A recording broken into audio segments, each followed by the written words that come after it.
Marcos Jr. And indeed, Mr. President, let me welcome you back to Melbourne, this great city of ideas and culture. I know you and your family have been here before, so welcome back.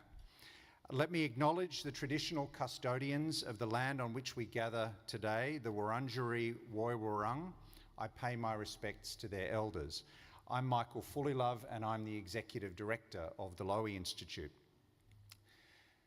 Ladies and gentlemen, it's an important week in Australia. It's an honour for our country to be hosting so many Southeast Asian leaders for this ASEAN Australia Special Summit. For half a century, Australia and ASEAN have been dialogue partners. I'm pleased that the Australian government is investing so much energy in a region that is so important to Australia, due both to its economic weight and its strategic geography. Mr. President, at the Lowy Institute, we regard this event as a very significant occasion for two reasons. First, because we believe the relationship between Australia and the Philippines is highly consequential. There is a long history of solidarity between Australians and Filipinos. Australians helped to liberate the Philippines during the Second World War. In the decades that followed, Australians and Filipinos have been brothers in arms in many difficult times. Many of us in Australia have Filipino-Australian friends and family. Many of us have been the beneficiaries of the generosity of spirit of Filipino people. The Philippines and Australia are two democracies, both strong and free, that share the aim of keeping our region secure, peaceful and prosperous. And in the past 2 years, the connection between our countries has quickened. We saw this last year in the strategic partnership hosted by the President and Prime Minister Albanese, and indeed in our first ever joint naval patrol conducted last year. One symbol of how close this relationship has become is that this is actually the President's second visit to Australia in a week. Last week he had his remarkably successful visit to Canberra, and he is now back in Melbourne for this special summit. I think you may be the first world leader in history, Mr. President, to visit Australia twice in a couple of days.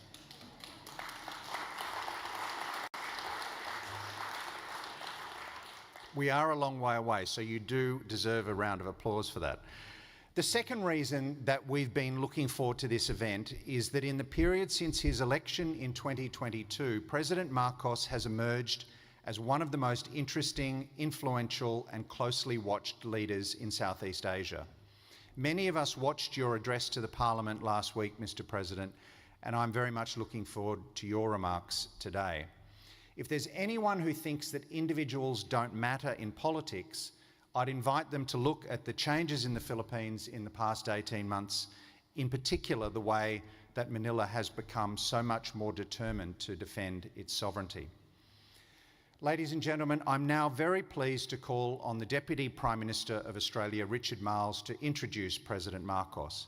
Mr. Marles has served in the Australian Parliament for nearly 17 years. Over that period, he served as a Parliamentary Secretary, as Trade Minister, and since the election of the Albanese government in 2022, he has served as both Deputy Prime Minister and Minister for Defence. The defence portfolio is a difficult job at any time, but it is even more trying in the current strategic circumstances. So thank you, Richard, for your service, and Deputy Prime Minister, let me invite you to the lectern to introduce President Marcos.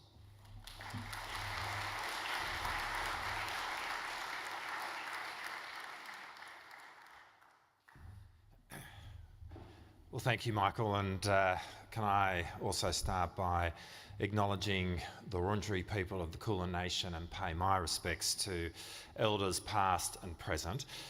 In acknowledging the many Thursday we had the opportunity of being the beneficiaries of a wonderful speech from President Marcos, and since then, as Michael said, he has been back to the Philippines, down to the southern Philippines, and then back to Australia, which is no mean feat, to participate in this week's meetings, which celebrate the 50th anniversary of Australia being a dialogue partner of ASEAN. I first met President Marcos just over a year ago at the Malacanang Palace in Manila.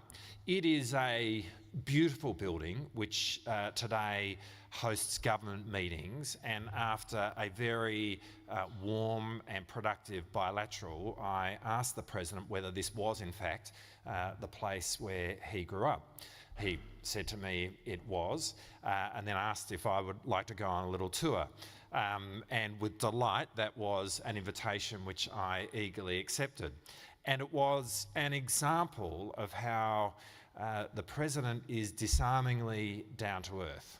But also, it is a reminder that from his very earliest days, the President has been a witness to the history of his nation, and of course later on he has been a key actor in it.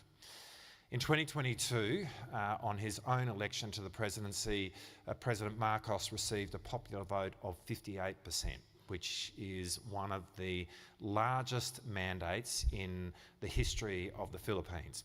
And he had particularly large support from young people, because it turns out that President Marcos is massive on TikTok. President Marcos has 1.6 million followers. Now, to put that in context, Kylie Minogue has 400,000 followers.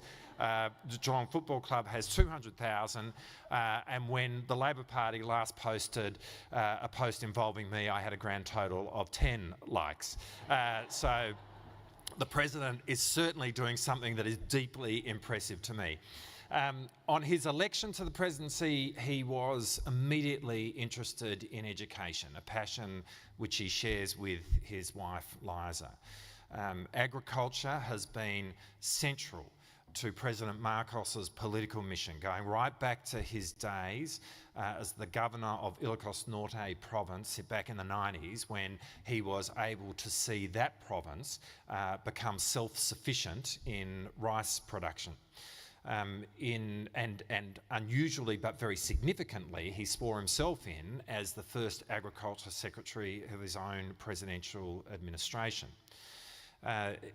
Emerging from the pandemic, a key focus for President Marcos has been his economy, and being very proactive on that as we began this year. Inflation was reducing, and in terms of economic growth, there was no stronger economy than the Philippines in Southeast Asia. And in defence, we have seen a sea change, a shift in strategic focus from an understandable historic concentration on counter-terrorism to building capabilities for the armed forces of the Philippines which have a focus on external capability. And it's here that we are seeing a blossoming in the bilateral relationship between Australia and the Philippines. Just over a year ago, when I was in the Philippines, we announced that we would be doing joint patrols with the Filipino Navy, and the first of those occurred in November.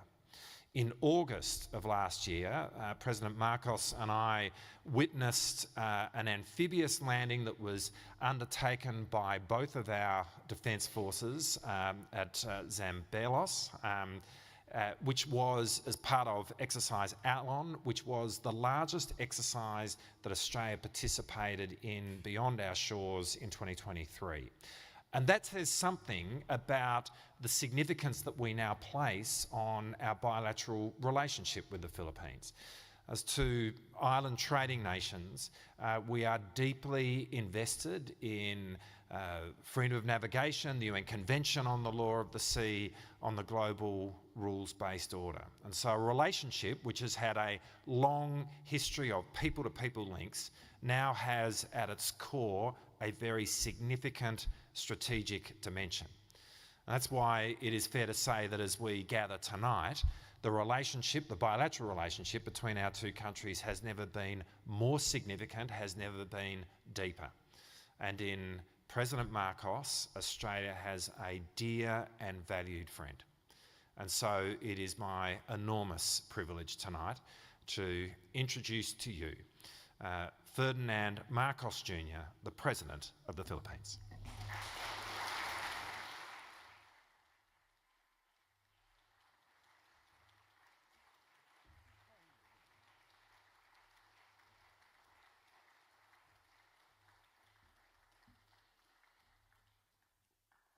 Well, thank you very much to the Deputy Prime Minister and Minister of Defense, the Honorable Richard Marles, for his very kind introduction.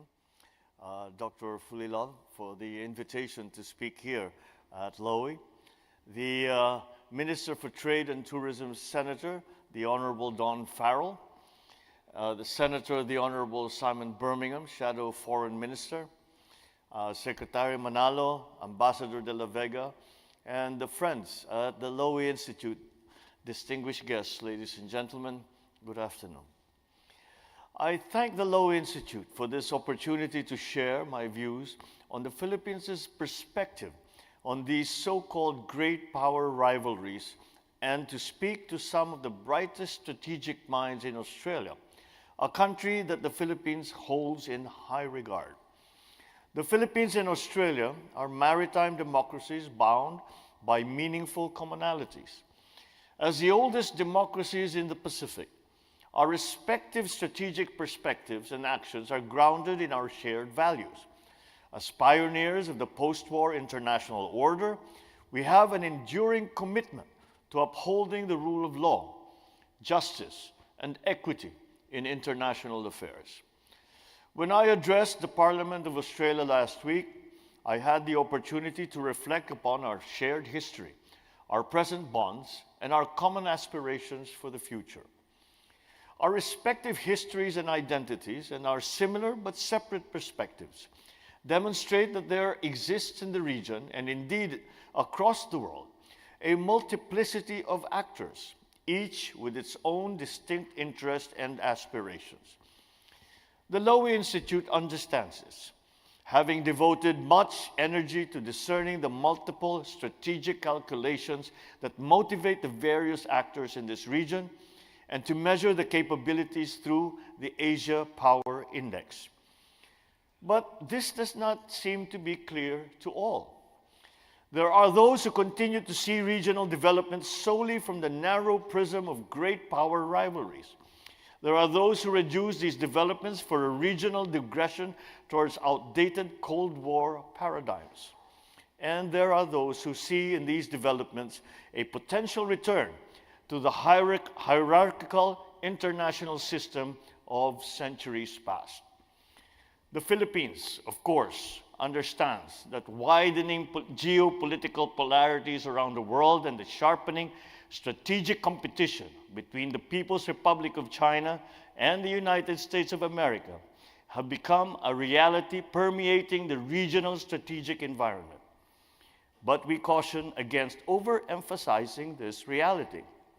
Such undue emphasis tends to subsume the legitimate rights and interests of countries like the Philippines, Australia, and other ASEAN member states into the interests of the so-called major countries, as if we are mere pawns with no strategic agency.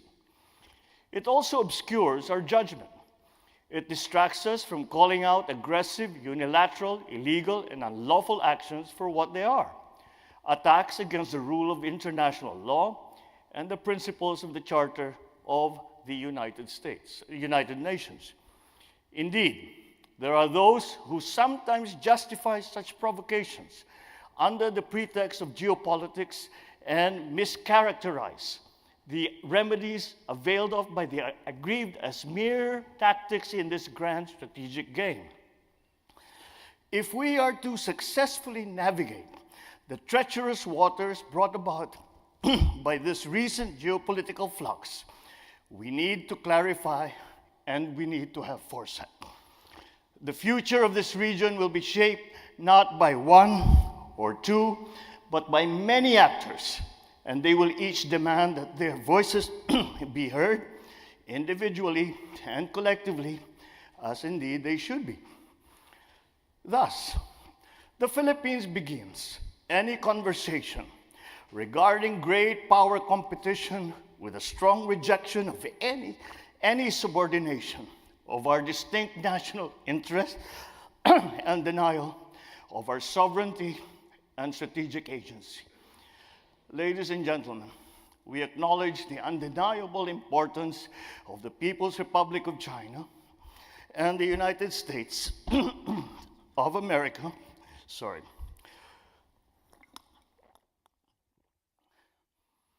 to the security situation and the economic evolution of this region and of the world.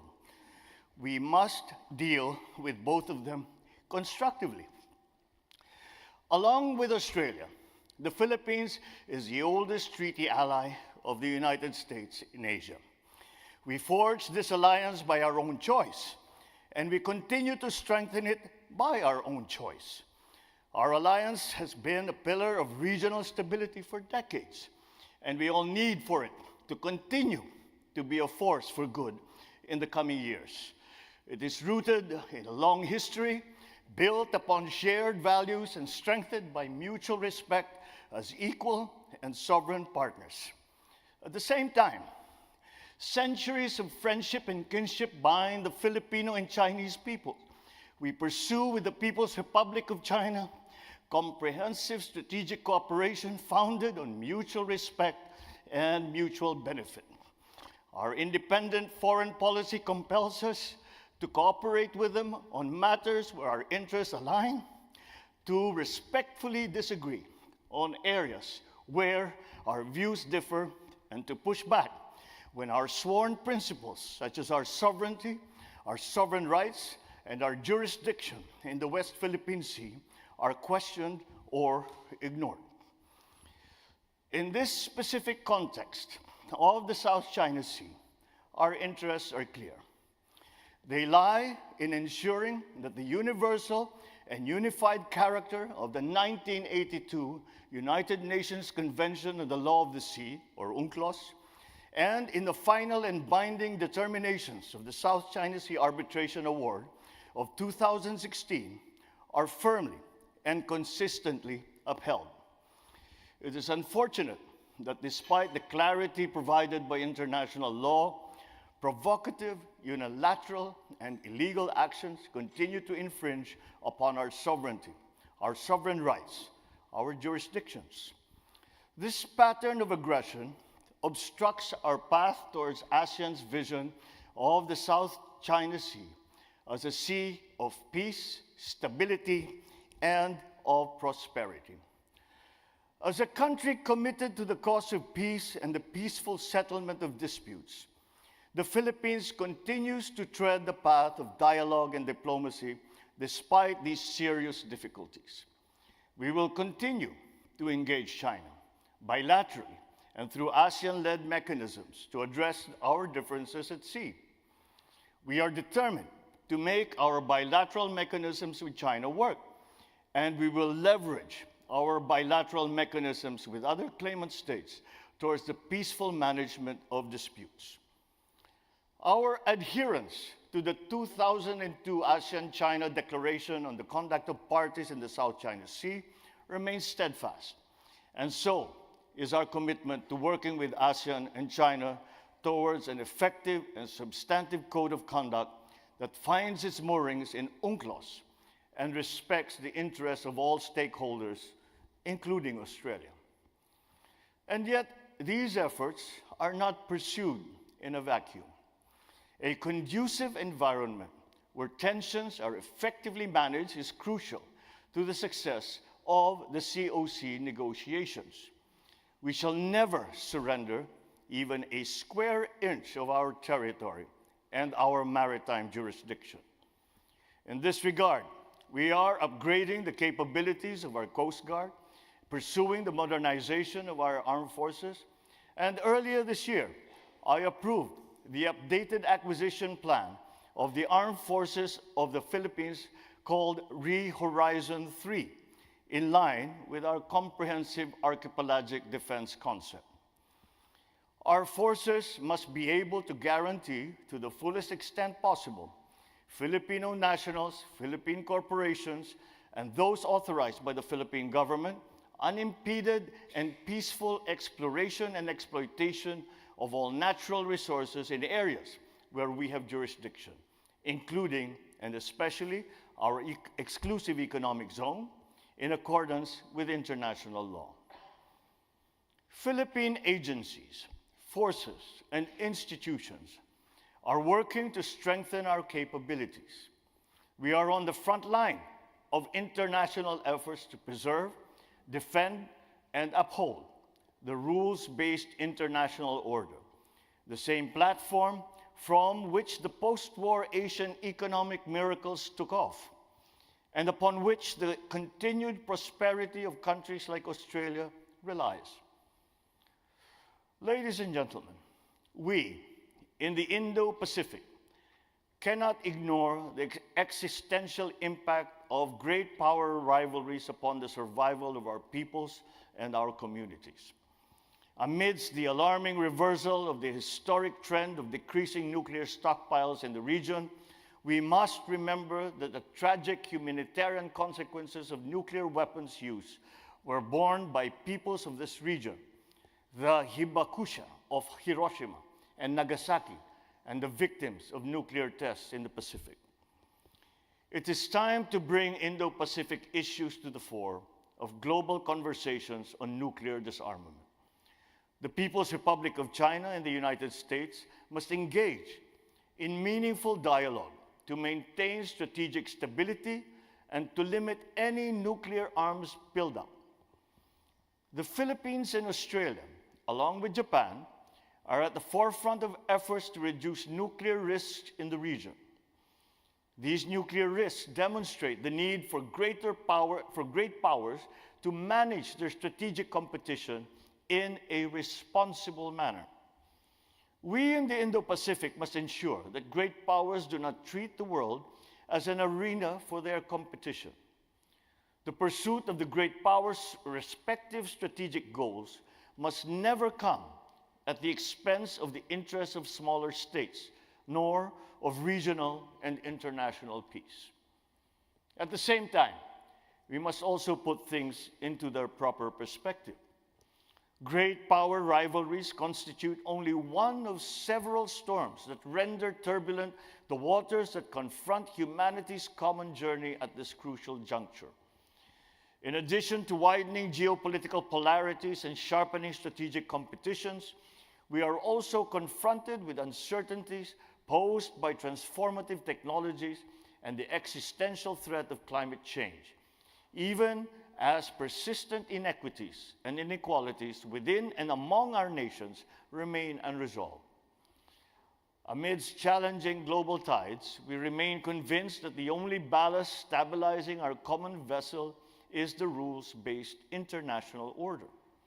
The Philippines and Australia, along with many other nations, fought a world war to build this rules-based architecture and have painstakingly reinforced this architecture one brick at a time throughout the last century, from the onset and through the aftermath of the Cold War. So for the Philippines, our continuing commitment to this architecture reflects our history of upholding human dignity and promoting peace, and is premised on four strategic considerations. First, this rules-based order is the best guarantee for the sovereignty equality of all states, regardless of size. Second, the predictability and stability that it engenders provides an enabling environment for us to pursue our national ambition, that every Filipino should have a stable, secure, and comfortable life by 2040. Third, it provides a credible legal regime that guarantees just and equitable access by all states to the global commons and to all frontiers that could lead to sustainable development. This includes the high seas, outer space, cyberspace, as well as peaceful uses of science and technologies. Fourth, it enables states to galvanize effective international action to confront challenges that no one nation can successfully tackle on their own, including the existential threat of climate change and the uncertainties posed by the as yet unrealized transformative technologies that are becoming available to us. To safeguard these four enablers of global peace and development, we need to build resilience. We need resilient diplomatic and global governance and governance structures that can withstand geopolitical shocks. These structures must be grounded in international law, in which all nations seek balance and strength.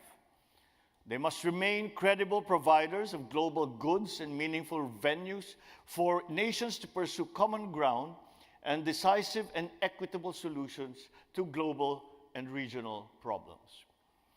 At the international level, building such resilience entails continued engagement and active leadership by middle powers that have the capacity to reach across political and ideological lines, forge genuine consensus, and lead credible efforts towards decisive multilateral solutions.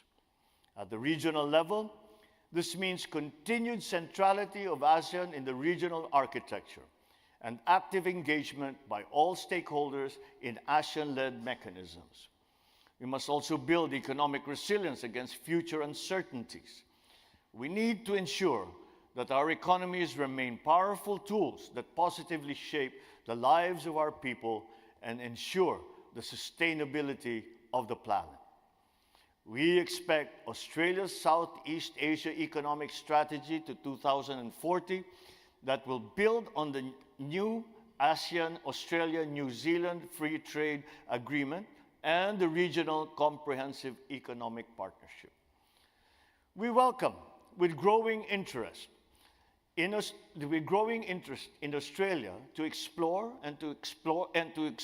further pursue investment opportunities in the Philippines, which is projected to lead ASEAN's growth this year, having managed to outpace major Asian economies with a solid growth rate of 5.6% last year. At the heart of regional economic progress lies economic interdependence.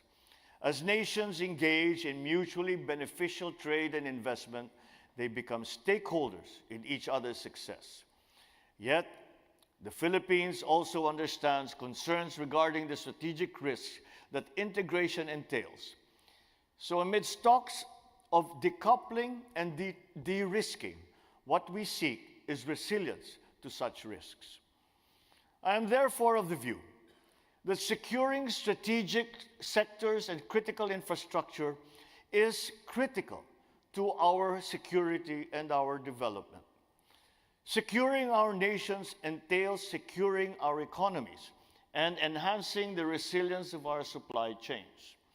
In our bilateral plan of action with Australia, we committed to work together to further develop capacities in critical infrastructure, security, particularly in transport and in telecommunications. We will also broaden cooperation on mineral resources development, energy transition, and space science and technology applications. Last week, we signed an agreement on cyber and critical technology cooperation that will promote the secure and peaceful uses of cyberspace. Beyond our bilateral partnerships, we see value in building resilience too through reinforced habits of cooperation amongst like-minded partners in specific areas. Our trilateral cooperation with Malaysia and Indonesia in curbing piracy in the Sulu Sea and the Celebes Sea is one such example. We intend to foster new arrangements to promote maritime security and freedom of navigation, amongst others, through other similar trilateral and multilateral formats. We share this thinking with Australia, which has been at the forefront of efforts to forge security arrangements with like-minded states, including AUKUS. We are clearly of the mind that AUKUS will enhance regional stability while respecting ASEAN centrality and adhering to the highest standards of transparency in accordance with the Nuclear Non-Proliferation Treaty. Finally, no talk of resilience is complete without the consideration of climate change. This is a deadly challenge that threatens the very survival of millions, especially those in the small island developing states in the Pacific. The Filipino people share this vulnerability with our kin in the Pacific Island states. For us, The time to talk about ifs and whens has long since passed. It is here, and it is now. We expect responsible states and partners to do more, and they must do that now. We will continue to pursue just and equitable climate action in all our multilateral engagements, including in the context of the Loss and Damage Fund Board. Developed countries have a responsibility to support vulnerable countries in climate adaptation and mitigation. We will also continue to pursue our climate action strategy, a pillar of which is our robust commitment to a just energy transition. Ladies and gentlemen, we must not lose sight of our collective responsibility for peace and resilience in the Indo-Pacific. Our work is about people and about communities, their security, their survival, their dignity, and their future. It is about inclusion and equal regard to the interests of all nations, not just a few. It thrives on cooperation, not geopolitical contests, and it cannot progress without a stable and predictable order based on the rule of international law. We must not allow this so-called great power rivalry to distract or hinder us from the pursuit of peace and development. Buoyed by one of the fastest growing economies in the region, the Philippines pledges to continue acting responsibly in line with our increasing potential as we inevitably rise in global standing. We embrace our role in the region and in the world with a sense of purpose and dedication. We cannot be observers, but active participants, catalysts for innovation, architects for a better future. We in the Philippines stand committed to promoting peace and prosperity in our region. We aspire to live peacefully with all our neighbors and continue to believe that the successes of all our regional partners contribute to our own success, as does our success contribute to the region. Together with our friends, especially our allies and strategic partners, we will face the challenges and opportunities that lie ahead, confident in our ability to create a safe, a stable, and secure future that celebrates diversity, mutual respect, and collective progress. Thank you all very much for this great opportunity to share with you some of the thoughts and perspectives from the Philippines. Mabuhay and magandang hapon po sa inyong lahat. Good afternoon.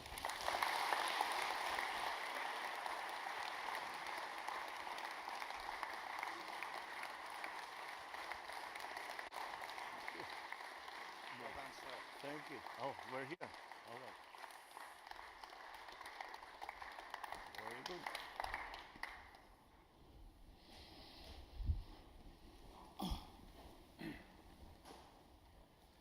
Well, Mr. President, thank you very much. Thank you for first of all, thank you for paying the audience the compliment of giving a speech that was substantive, that was direct, and that was memorable. And a speech that will be closely read in capitals around the world. Thank you for plugging the Asia Power Index. My colleagues at the Lowy Institute appreciate that.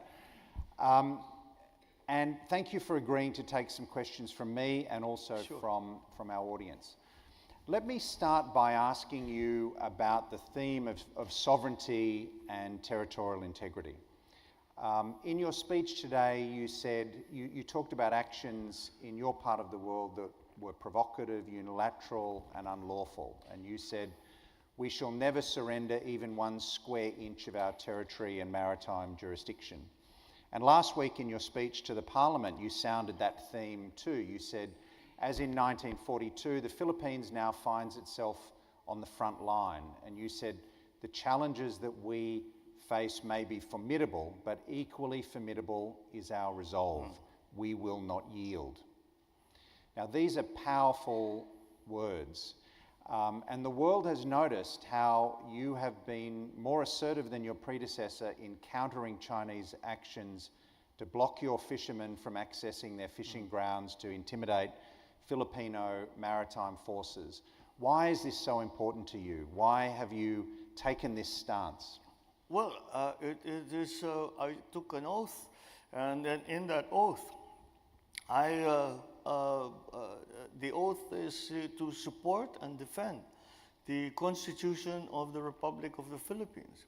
And the first article of our Constitution is the definition of our territory, maritime and otherwise.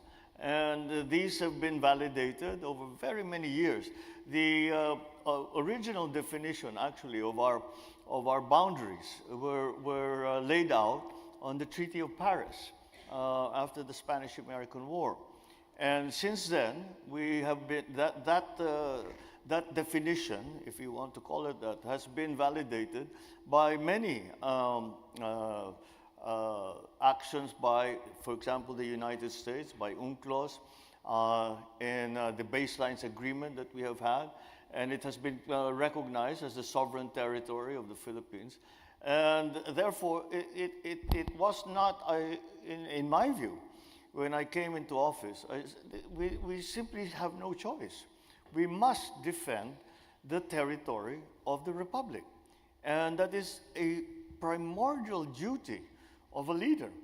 And that's why we have taken a very strong position in that we cannot allow a unilateral decision made by some foreign capital far away to somehow amend or to change those definitions in terms of our territory. So what we will do whatever it takes to maintain that situation, wherein it is very, very clear that the territorial integrity of the Philippines cannot be threatened.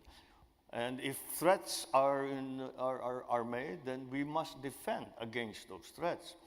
And it's for me, it's almost, as I said, it wasn't a matter of policy choice. It is the duty that I took on when I came into office, and that's I continue to see it that way, and I think that every Filipino sees it that way, and they depend and they expect their leaders to fulfill that duty, to be true to their oath, to defend the Republic and its territory and its people. Let me ask you more broadly about the People's Republic of China. What kind of neighbour would you like the PRC to be?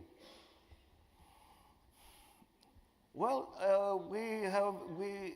until the declaration of the changes now of the territorial definitions, we still have friendly relations with China, but these issues never arose. And I would not mind very much at all if we could return to that same situation now, where we deal with each other as neighbors, and we deal with each other and help one another. But the Philippines was the first country in Asia to foster diplomatic relations with the People's Republic of China. That agreement was signed in 1976, and I happened to have been part of the original delegation in 1974. It was an unofficial delegation, but it was an invitation from then Premier and Foreign Minister Zhou Enlai, and it was to open the discussions on having diplomatic relations with China, because we recognized immediately that China is an important neighbor, is an important partner, and that we must deal with such an important neighbor and such an important partner. The relations that we have with China go back way beyond 1976. They go way beyond that. For centuries, we have been trading with China. The evidence, the archaeological evidence shows that we have been trading with China for about 600 years now. And there are very few, if we are to examine DNA, there are very few Filipinos with no Chinese DNA. My family actually makes much of the fact that we were actually, we have within our family tree a Chinese, infamous Chinese pirate who used to operate within the waters of then the South China Sea. So that cannot be discounted, and that has always been in our as part of our thinking as we look to China. But however, I suppose the modern world has brought about different forces, has brought about different policies that they have undertaken, but it is of course every country's prerogative to define what their policies will be.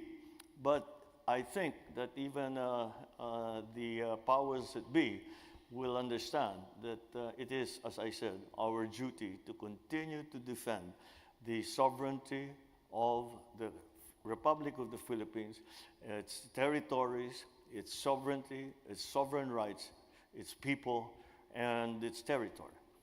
All right, let me ask you about a different relationship, that between the Republic of the Philippines and the United States of America. Mm-hmm. And again, there's been a change under your presidency, a greater openness and warmth, I would say, towards Washington, and some changes in terms of access to bases and so on. What kind of a role do you want to see Washington playing in the Indo-Pacific? Well, I think what the Americans are doing in the Asia Pacific right now is really a reaction to the developments in terms of the approach that China has taken as regards to, again, territorial rights. We have a very special relationship with the United States. They are the well, actually, we have there are only two countries with which we have a visiting forces agreement. Number one is the United States. The second one is Australia. But with the United States, we have had for decades past, a mutual defense treaty. And the agreement in that mutual defense treaty is that a declaration of war to one country is a declaration of war to the other. And that has maintained, and that has been there for since very soon after the Second World War. And I think that role, we maintain that role for the Americans, and I think that it still serves as a stabilizing force somehow, and it still manages to be a force for the good. We need for it continue to be a force for the good. We cannot allow it to overtake, as I said in my remarks, to overtake what are the essential priorities of the Philippines.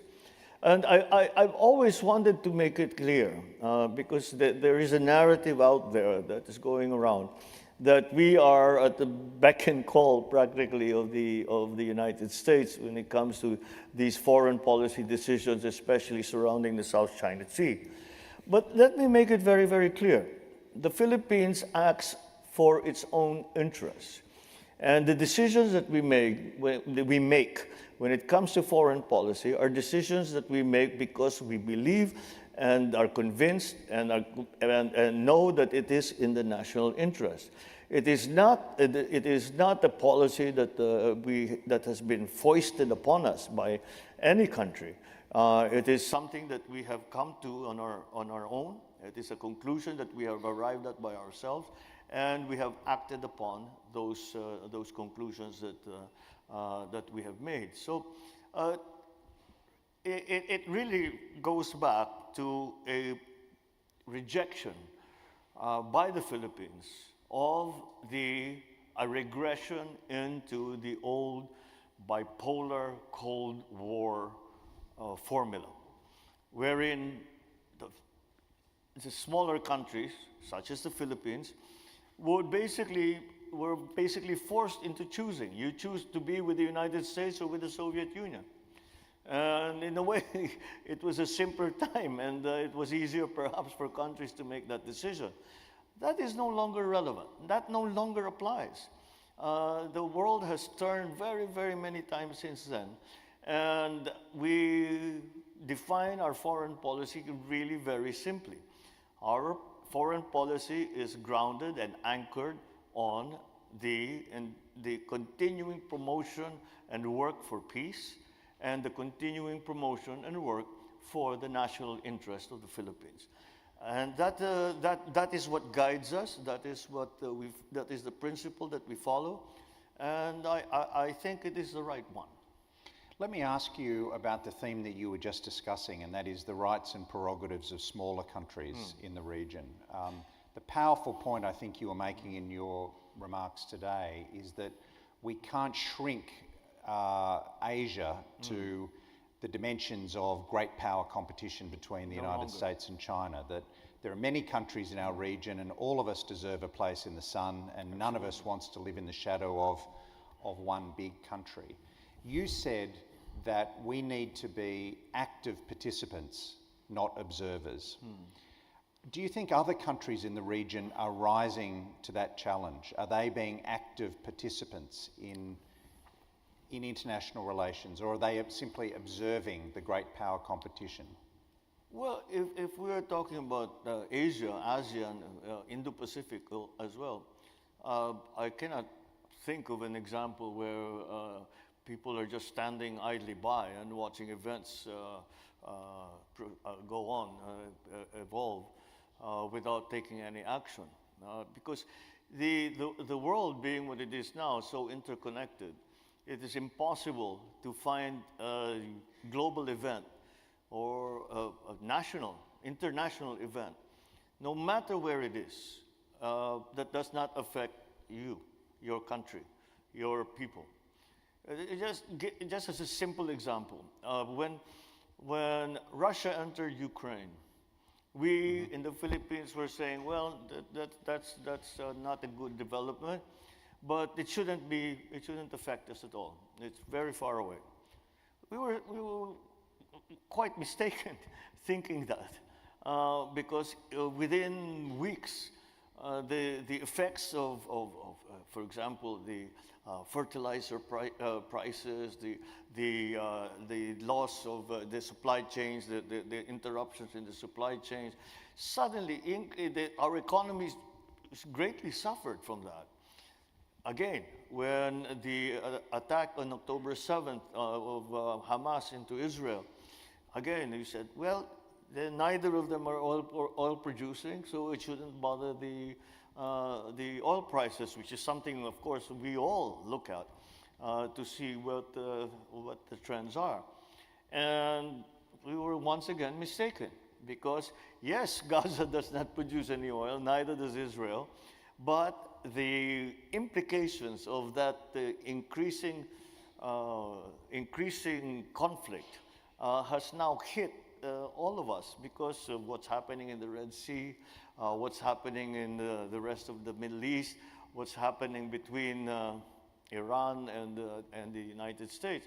So it would be foolish for any country to just be a passive observer. If we are to truly attend to the interests of our countries and our people, we must be engaged. We must be part of the discussion, and we must hopefully be part of the solution. I'm going to ask you one more question, and then I'm going to give the audience or a couple of members of the audience an opportunity to put a question to you. Let me ask you about Australia and AUKUS, yes, because you made a point of mentioning AUKUS, and you said AUKUS will enhance regional stability.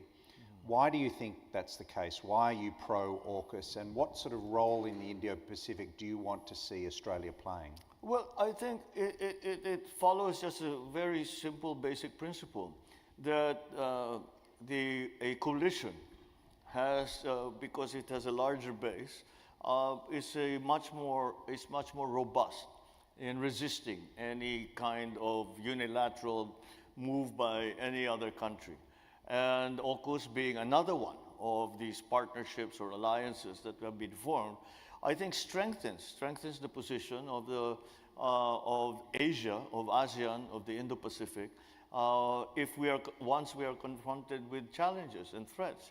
And that's why for our part in the Philippines, as president, I have tried very hard to foster those partnerships and those alliances because we need, for example, I hold very great hope for ASEAN to be a central player when it comes to resolving those issues. The Philippines, we know we cannot resolve this alone. We know that we cannot do this by ourselves. We need the synergy that's provided by these alliances and partnerships. And in a way, it's a good thing that it seems to be the general consensus amongst ASEAN member states and Asian countries. And when I say Asian countries, I now include Australia. I have included always Australia in that discussion. That is a general consensus that this is the best way to maintain the peace. It is the best way to maintain stability, to keep the South China Sea as a peaceful and vibrant part of international trade, and continue with our transformation into the new post-pandemic global economy. All right, fabulous. Let me take a couple of questions from the audience. If you would like to ask a question, put your hand up right now. Please wait till you get the call, then wait for a microphone to come. Then I'm going to ask you to ask a brief question rather than making a statement, and tell us your name and affiliation. I saw this lady on the edge. Yes, madam. Thank you very much, and very much appreciated your honesty and clarity of thinking. It's a great honour to hear you speak. My name's Paula Giles, just an independent member of the public. I was just curious whether you saw a future for ASEAN to be similar to NATO, that one person's aggression of one state would also trigger a response by the other states as a potential future is ASEAN. Well, ASEAN, this is something, of course, that we have tried to look at. And we have to also recognize that despite the fact that we are a very long-standing political aggregation, geopolitical aggregation in ASEAN, there are clearly commonalities, and that's why we have come together under the umbrella of ASEAN. Nonetheless, there are many differences as well. And the approach that each country takes is informed by their own particular needs and concerns, and that complicates the ability for ASEAN to come up with a single central position or statement of position. And it's not something that we must not, if we feel that they have not been robust enough in their support and the calls for more action, then we should not really begrudge them that, because each state has its own interest.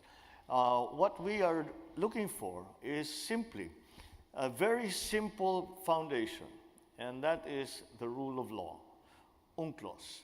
And I think if we just abide by that, that is sufficient. That is sufficient. Every country has all kinds of arrangements with the People's Republic, the Philippines as well. Let me not exclude the Philippines from that. Certainly we too There are a great many Chinese investments in the Philippines. There are a great many Chinese nationals in the Philippines. There are a great many what we now refer to as Chinese Filipinos who were born in China. So these impact everything that the Philippines is doing, but in like fashion, it impacts what every other country in ASEAN is also doing. I saw this lady in the middle of the third row. If you just wait for a microphone, madam.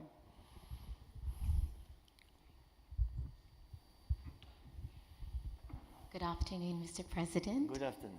And your visit to both Canberra and Melbourne really signifies your commitment to strengthen the bilateral relations between Filipinos and Australia. And we admire your strong foreign policy. Now, my question is, what would be your message to Filipino Australians in Australia and the Philippines to actually deepen those people-to-people links on a granular level?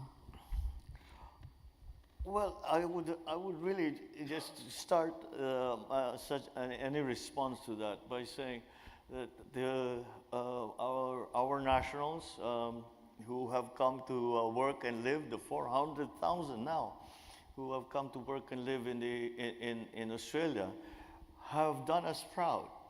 And the raising of our relationship to a strategic partnership, I think is just almost an evolution of what our OFWs, we refer to them as OFW, Overseas Filipino Workers, the OFWs in Australia, and the very close, the very fine relationship that they have come to have with Australians. And so all of these more, shall we say, formalized agreements that we are doing with Australia now are really based on that, the people-to-people relationship that has been established by Filipinos in Australia. I do not think that if the Filipinos came to Australia and committed crimes and were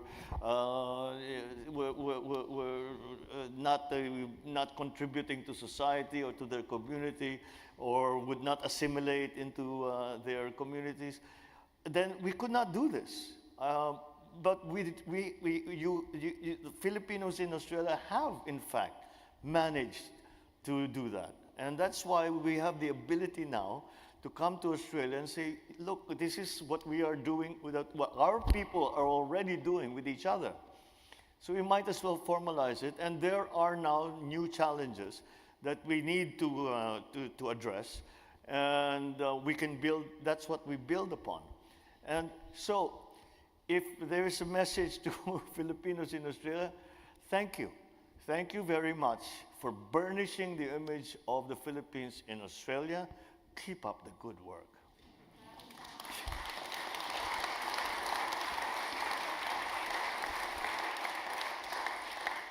Ladies and gentlemen, I know there are others who want to ask questions, but we've run out of time this afternoon. President Marcos, thank you again for speaking to us. It was a rare privilege to hear from you. I've learned a lot tonight, including the value of clear thinking, but also I did not know that you had a pirate in your ancestry. Oh, yes, yeah, and yes, I might say that it sounds more fun and romantic for you to have a pirate in yours than the convicts I have in mine. I'm sure it wasn't fun at that time. His name was Limahong.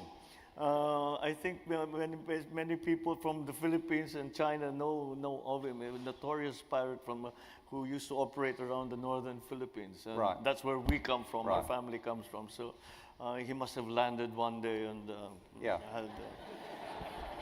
These days, of course, we're against piracy in the region. But, Mr. President, we hope that your meetings over the next day or two are fruitful. Let me just say, I know you were in Canberra last week, you're in Melbourne this week. If you happen to be in Sydney next week, please come and visit us at the Lowy Institute. Ladies and gentlemen, please join me in thanking President Marcos. Thank you. Thank you very much.